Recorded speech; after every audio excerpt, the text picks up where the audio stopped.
This is a one-speaker meeting. Please welcome our speaker tonight, Alan.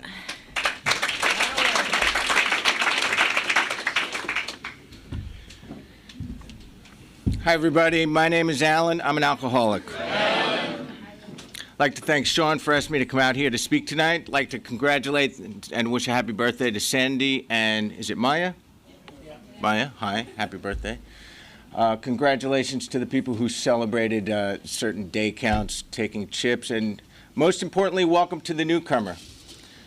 I hope that you find a voice in Alcoholics Anonymous that's louder than the voice in your head, because that's the voice I've been seeking ever since I got here. And 21 years ago and some change, I arrived here, and you people like angels of mercy rescued me and reconstructed me.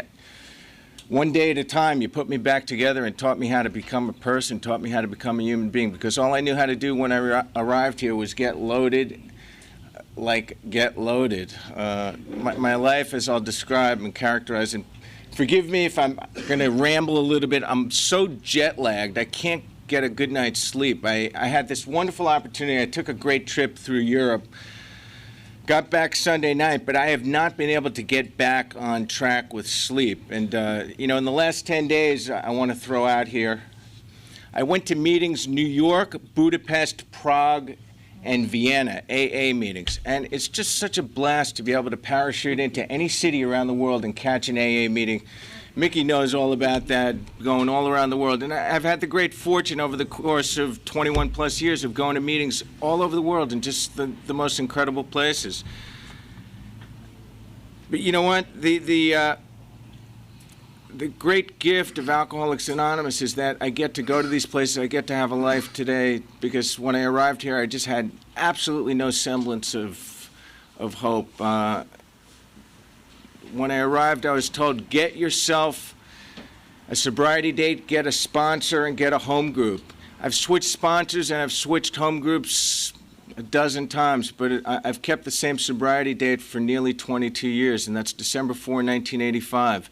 And what happened on that day, I went to this recovery house out in Pasadena called the Bishop Gooden Home, and I called them up and I begged them, do you have a place for me to stay? I was just looking for any place to get out of the place that I had been in. And the place that I had been in, it wasn't important geographically, it was important psychologically. And that place was desperation.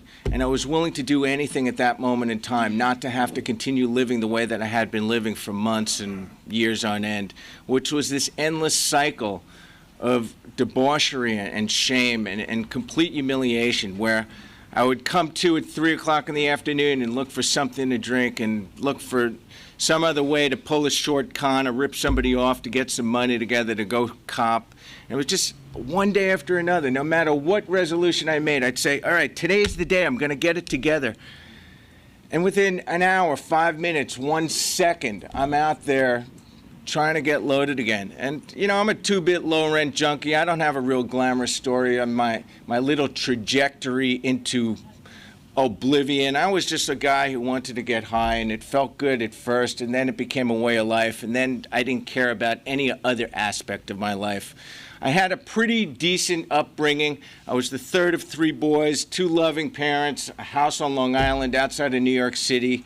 My father owned a hardware store. My mother was a school teacher. My older brothers did very well academically, as did I.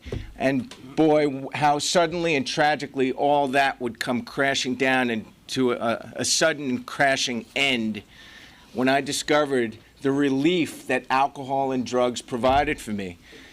You know, and the thread that sort of weaves through my story, some of you may identify with certain characteristics, some of you might find it completely meaningless, but I'll tell you a little bit about the symptoms that I experienced before I took that first drink.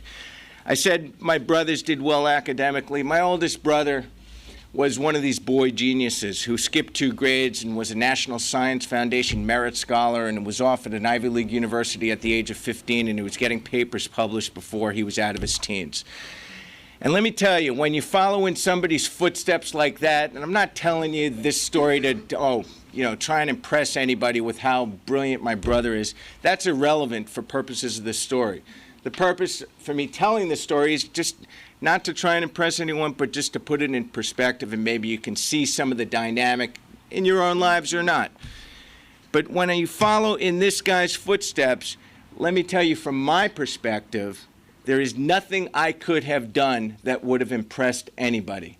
Now, that may be real, that may be imaginary, but the reality and the fact for me was that nothing I ever did felt like I was accomplishing anything. Nothing I ever did felt good enough. I always wanted more, which is the principle that has underlined and maligned my entire existence on this great planet for 46 years. My drug of choice is more. I don't care what it is, whether it's misery or something good. I am always seeking more. I am always seeking something greater than, because I have a problem of perception, a problem of perspective, a problem with my desires, and a big problem with my expectations. And these are like the four horsemen of my little psychological maladjustment. And all I can tell you is that growing up, I never felt like it was going to be good enough. I was always fantasizing like I needed something different. And boy, when I got high for the first time when I was 14, and I mean really high for the first time at 14, I never wanted to do anything else ever again. All of a sudden, all those things that had been so important, so critical for me at the ripe old age of 14 didn't seem to matter at all. It all became about, where am I going to get the next high? Where am I going to get some more? And I became one of these straight-A students who turned into one of these classic tragedies. I went from being a straight-A student to being taken to court for truancy, which in New York State means absenteeism, and I was about to be sent off to reform school at the age of 15 for truancy. And I managed to get sent off because I had had good grades previously to a boarding school in Massachusetts. And if you're like me, and this is another story that you might find some parallel with, you might relate to some degree or another. You can take me up in an airplane, blindfold me, throw me out of the airplane with a parachute in some foreign country. I don't have to speak the language. I don't have to know a soul. But when I land on the ground, I've got some sort of radar. I will find the drug dealers within 5 minutes. And I've got some sort of incredible sense. The minute I arrived at this prep, I'm not saying, a couple of days later or a week later or a couple of hours later. I mean, the minute that I arrived there, I find the guys who are getting high. And so it's right off again. I'm right out of the starting blocks into another life, another path of self-destruction. And I'm the guy who just never knew when to stop. And almost instantaneously, I get into trouble there. I manage to just, as many of us have some sort of inherent gifts for manipulation and working the short con and being all kinds of the people, the savage animals that we're capable of becoming, I guess. I managed to get through that school. I managed to get through college. And I managed to get through law school, all by the time I was 23 years old. Great miracle. And I want to thank a combination of academic fraud and speed for that wonderful ride that propelled me through the system. My little dog and pony show wasn't going to play very well on a corporate or some sort of more professional level, because my very first job out of law school at the ripe old age of 23 was at a music company here in Los Angeles. And about 8 months after I started that job, 8 months out of law school, I was very unceremoniously fired. It was because I think they never could find me. I think it was part of the reason was I was constantly lying about where I had been and what I had been doing and the work that I hadn't been accomplishing, and the fact that people would be arriving for work at 9 o'clock in the morning and I was just finishing up my night's work. I'm there. If you're like me, I like staying up all night, getting high, usually by myself, usually in a locked room with, maybe one little light on in the corner, a black and white television set with no volume on. And I like it, staring out a peephole, maybe in a motel, looking at the shadows creeping along the walls with the fluorescent lights and, sort of tripping out. And maybe writing in a spiral notebook for several hours at a time some unintelligible gibberish that will not make sense to anybody. Or maybe getting into a completely incomprehensible conversation and dialogue with your new best friend, somebody who you don't want to have anything to do with the next day. You know, my life was a series of these encounters with complete meaningless opportunities that never went anywhere. I just knew how to take myself down a few successive notches, one time after another. And I found myself out of a job and in an apartment that was, I don't know, a quarter of the size of this room. It was a basement apartment near Sunset and Doheny in West Hollywood. What's great about this place, I live not far from there now. And I drive past the street sometimes on my way to get home. And I have such a great opportunity just to look out and be reminded that that place awaits me if I ever decide to go out and use again. And why do I say that? I'm going to tell you what this place provided for me. This place, this basement apartment that's a quarter of the size of this room. I proceeded to entomb myself in this basement apartment with aluminum foil on the windows. And if you're in a basement apartment, of course, the windows are at sidewalk level. And if you're like me and you stay up all night, every single night, with a combination of, I don't care what it is, whether it's cocaine, heroin, alcohol, Tuinol, Seconal, phenobarbital, Percocet, Percodan. I like drinking nitrous oxide, sucking the nitrous oxide out of whipped cream canisters, drinking bottles of NyQuil, sucking, inhaling ethyl chloride. You know, I just want to get high. I like that escape. I like the feeling that getting out of reality brings for me.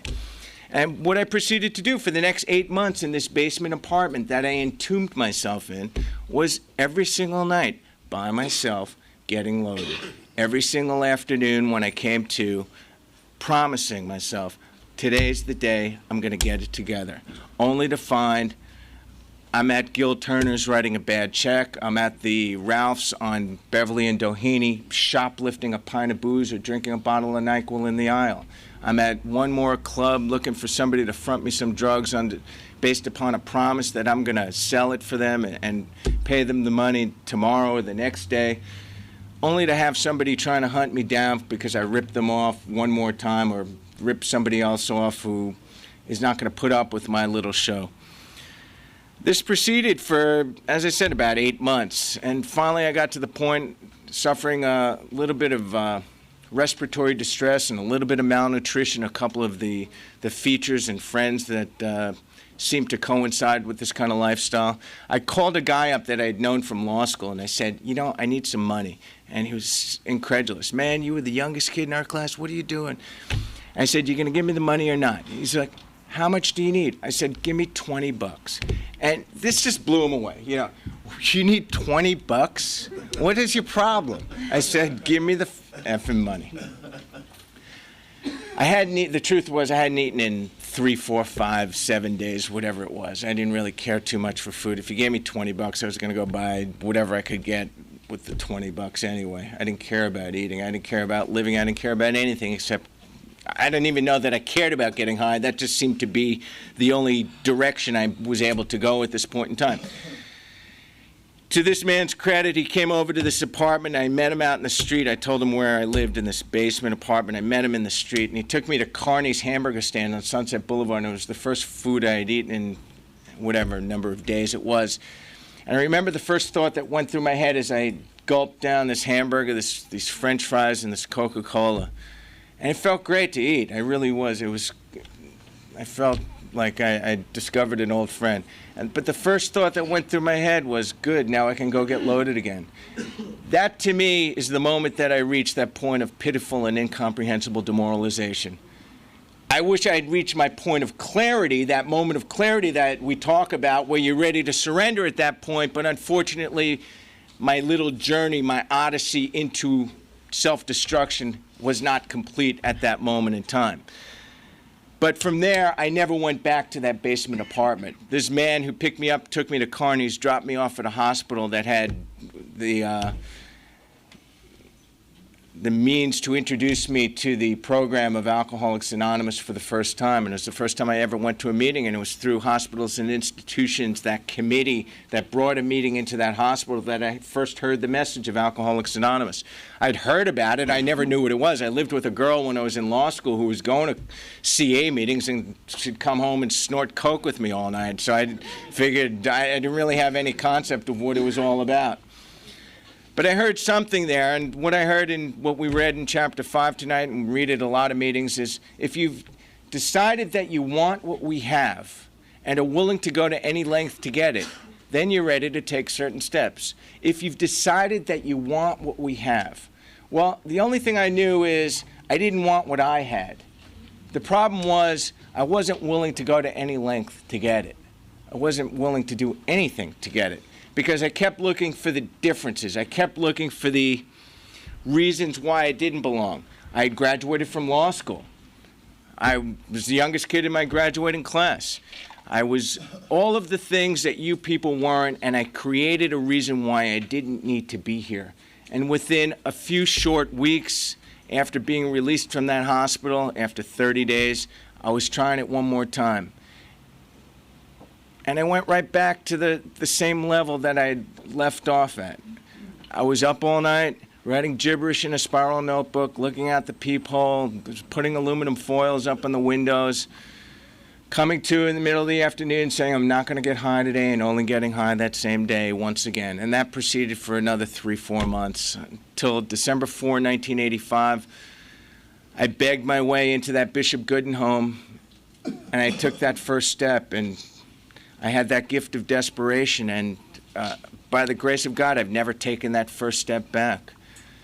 And I understand all the things that could happen, and I love the concept in the big book where it tells us that knowledge alone will not keep us sober, that I can't even remember the line. I'm so wasted right now. I'm so exhausted. But in any event, Mickey, you know all the lines in the book. Lack of knowledge is not our dilemma. Thank you. Lack of knowledge is not our dilemma.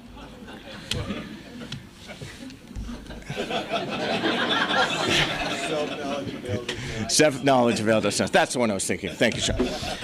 Mickey, you're still on target. You know, something happened to me on December 4, 1985, that's the greatest gift I've ever gotten.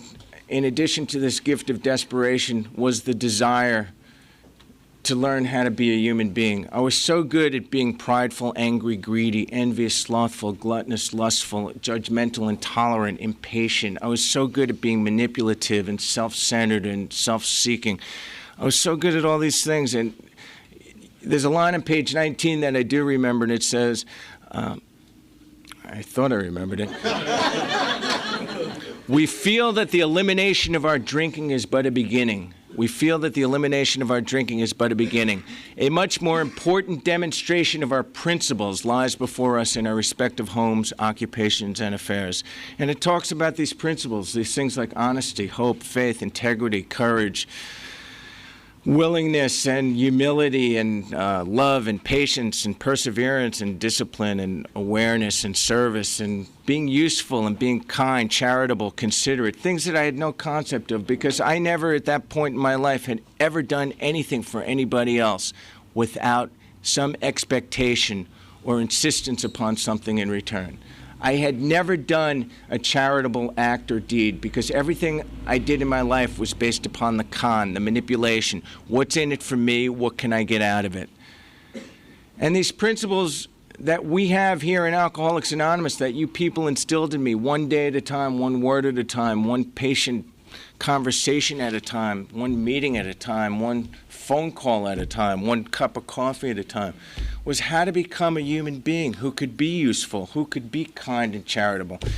And it didn't come easy. It wasn't like this instantaneous transformation. It talks about some people having a spiritual awakening, and I've heard Bill W.'s story where the white light visited him while he was in Towns Hospital on Central Park West in New York City under the care of the great Dr.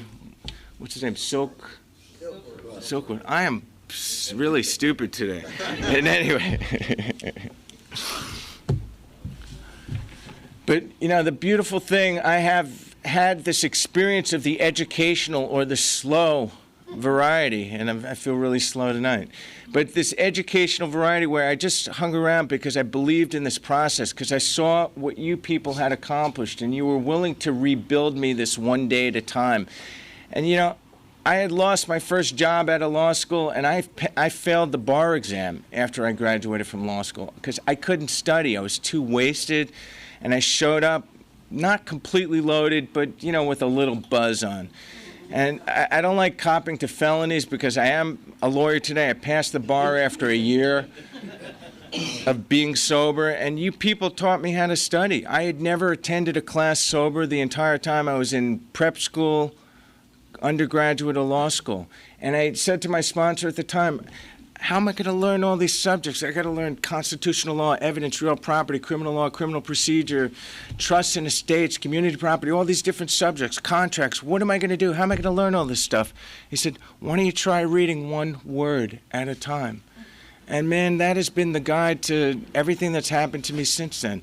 One word at a time, I just sit down, I read the big book. One word at a time, I read the materials that I needed to know and needed to learn in order to pass the bar exam.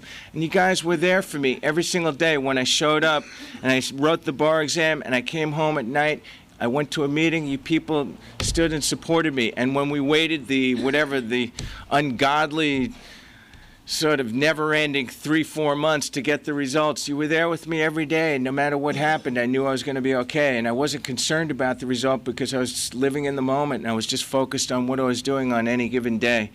And we waited and I got the results and I passed the exam. And I've had this unbelievable career beyond anything that I ever dreamed possible since that point in time over the past 20 years. And it's just been miraculous. And the things that I've gotten to experience, just I can't even begin to give credit for what this program has given me to enable me to have these things.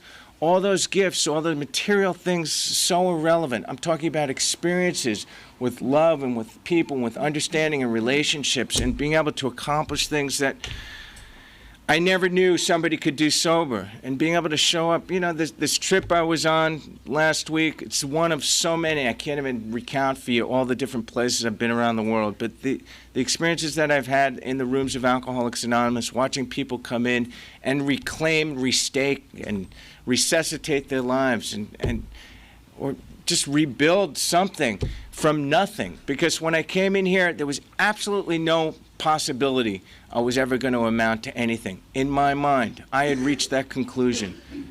But you people hadn't.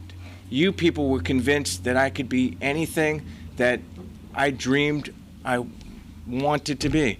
And that's the great promise for us all in here, is that we have the opportunity to live a life that we never even imagined we would be able to live. And what does that entail for me? It's a simple process. You know, I hear the line like, we read, write, pray, meditate, go to meetings, work with others, get a sponsor other guys, be of service, work the steps. I like to say the steps are where the rubber meets the road, and that what separates the men from the boys are the people who stick around from those who don't, or not to be discriminating, the women from the girls. I go to a lot of men's stags, so I'm not accustomed to speaking with a lot of women around. But the reality is, in my mind, going from believing in this process to trusting in this process is what is the critical juncture, going from step 2 to step 3. And it's a daily competition with the voices in my head to be able to make that adjustment.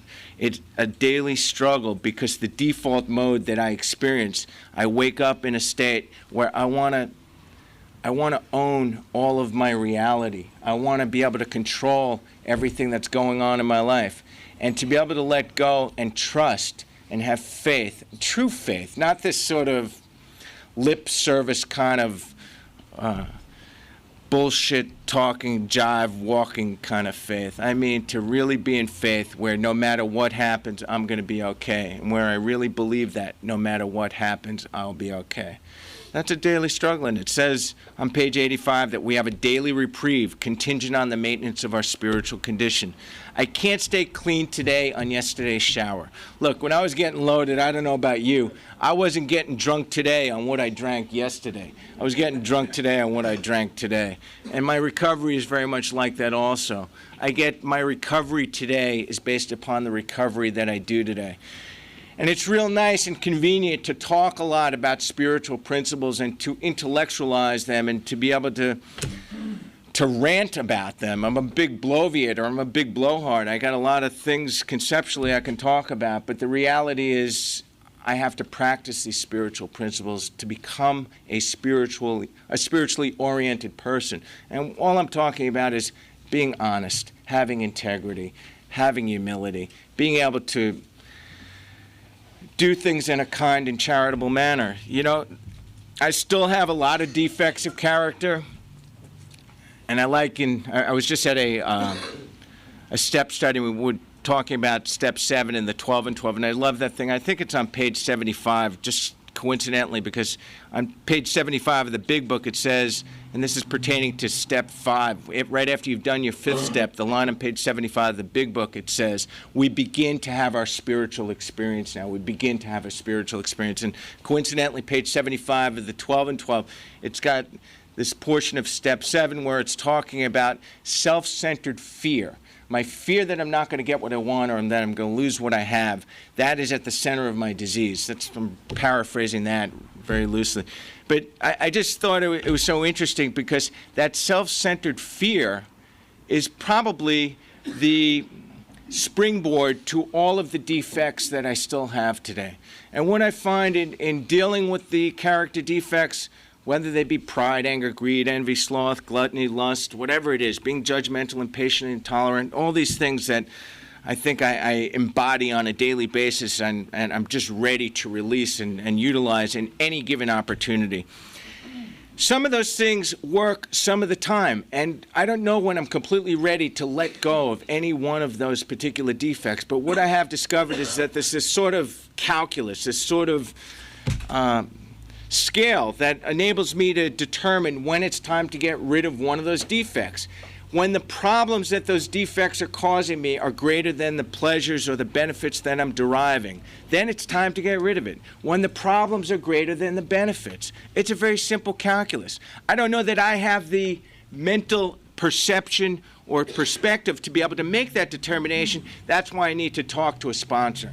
And when we're talking about my perception and my perspective, I have to remember that my judgment is very unreliable. Look, I know what the promises say. We will intuitively know how to handle situations which used to baffle us. I 100% wholeheartedly, unequivocally subscribe to that and believe in that notion. However, when it comes to my ability to judge for myself what is good or right for me, I still believe that I am better off doing it in consultation with another alcoholic who I can trust. Because another alcoholic who I can trust understands the nature of the defect of my perception. And what is the nature of the defect of my perception? Those of you who have heard me before, and I apologize for doing this, but it's the same metaphor, the same situation that I always like to refer to characterize this situation, to put it in focus. And that is, I tell the story about this time that I was looking at a house with my wife. Now, I've had this wonderful career. I have this beautiful house. We live together. I love my wife. It's my second wife. I had to make a few mistakes to learn how to be in a loving relationship. But I love this girl, and she's very nice, and we get along great. And we happened to be looking at a house in my neighborhood that a neighbor of mine is building. And it's this rock star mansion. And it is just, man, I love this place. And I go through the house. My wife is checking everything out. And she's being kind of quiet about it. And as we leave, she says to me very innocently, "That's a nice house." Sounds innocent, right? That's a nice house. Well, if you have a problem with your perception and perspective like I do, by the time it goes from your ear to the receptor in your brain, it gets transmuted from "that's a nice house" to "your house sucks, you loser." Right?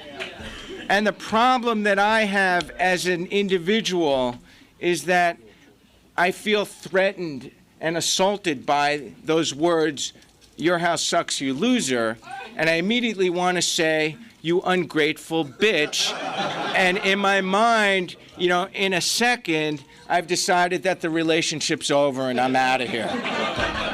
It's like, I love the thing about, new AAs when you talk about love on AA campus. A guy in AA, he meets a woman from Argentina, right? What's the first thing that goes through his head? I wonder what it's going to be like living in Argentina, right? Not like, I wonder if we're compatible, or I wonder if we'll get along, or I wonder if we have the same interests, or nothing like that. What's it going to be like living in Argentina? But, so I go back to this situation. I feel threatened, and that is what happens to me in a variety of situations. I feel less than. I don't judge the situation appropriately. My mechanism, my calibration for feeling all right based upon your judgment and my ability to communicate telepathically and my ability to judge you based upon my perception of your appearance, those skills leave me feeling hurt. And what I have discovered is this tool on page 87 that's can be identified with one word that appears on page 87 of the Big Book, and that one word is pause. We pause when agitated or doubtful and ask for the right thought or action. And that key component of action or behavior, that pause, arresting the temptation for me to act out, before I say, "You ungrateful bitch," before I say, "I'm out of here, I knew this thing was never going to work," before I take any action whatsoever, just pause. Ask for the right thought or action. And that's been probably the most critical tool, the most useful tool on my road to learning how to behave one day at a time like a human being. Look, when I got here, I had no citizenship skills. I just did not know how to behave. I thought, if a check made payable to someone else happened to land in my mailbox, hey, it's free for the taking, right? I didn't understand right from wrong. I didn't know how to do anything legitimately. If you gave me a 300-page book to read, I'd read 30 pages of it, and I'd argue with you about the other 270 pages. I did everything in a completely half-assed manner because it was safe that way. Because if I really tried and I didn't succeed, then I'd feel like a complete failure. By not trying and by acting like I didn't care, I was safe. I was protecting myself from any potential hurt that I might experience. And what I've gotten around here is it's okay. It's okay to try and not succeed. It's okay to just try and do the best that you can. It's okay not to win every argument, not to win every battle. In fact, I don't even have to participate in that argument. I don't have to argue. I can just show up and see how I can be of service and see how I can enjoy life, make the most of every moment because, this ain't no dress rehearsal. This is the real deal. And I'm not getting ready for anything. The last thing I'll just talk about, the concept that I'm working on most in terms of my life today and trying to become the type of human being that I always wanted to be or that God intends for me to be, is for me to appreciate the things that I have today instead of wishing for the things that I don't. To appreciate those things that I have in my life, whatever they are. Some days I feel so miserable at work, I don't even want to spend 5 minutes there. The minute I get to the office, I just want to run out of there. And I don't even know where I want to go. It's not like there's some other place I'd rather be. It's just, I don't want to be any place. I get so uncomfortable being anywhere. And what I've gotten to see is if I can just work through that experience so that I can enjoy being where I am and doing what I'm doing. Hell, I set out on a journey 20 some odd years ago to do the job that I'm doing today. And the fact is that I get to do the thing that I wanted to do. Now, it's not everything that I always dreamed it would be in terms of what's required on a daily basis, but what I wanted out of the whole thing on a macro level is exactly what I have received. So sometimes I don't like the moment, but what I've experienced is that I need to be in that moment and to appreciate that moment. I've heard the analogy one time, when you're into bike riding and you're going up and down hills, it's real easy to cruise down the hill. That's the fun part of riding a bicycle, because it's not so much work, it's not so much exertion. But when you get to enjoy going up the hill and doing that work, then you will truly appreciate the entire experience of riding the bike. Well, it's the same thing in my life and my career and everything else. The things that I don't necessarily enjoy doing at the moment, they are the things that make it possible for me to enjoy the things that I do enjoy doing. It's the hard work that enables me to be good at something and to have any measure of success on the other times. And, I long ago discovered that if I ever sit around and say my life will be okay when fill in the blank, whatever it is.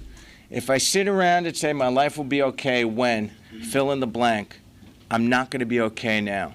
And I can put in that blank anything. When I've got $100 million liquid. I mean, what's it going to take? How much of more do I need before it will be enough? Because there ain't more enough out there for it ever to be enough for me. And so there's nothing there. There's never going to be the right woman that's going to make me feel better. There's never going to be the right house, the right car, the right cars, the right motorcycles, the right vacations, the right amount of money, anything. Whatever it is that I can put in that blank. And once I realize that, and once I can actually live in that reference point, I am completely liberated from the dream of having something that I don't have and can enjoy the experience that I do have. And man, I really hope I made sense for somebody tonight. I apologize for coming in here so jet lagged. I really hope I get some sleep in the next couple of days or so. And I want to thank Sean again. Thanks for having me, guys.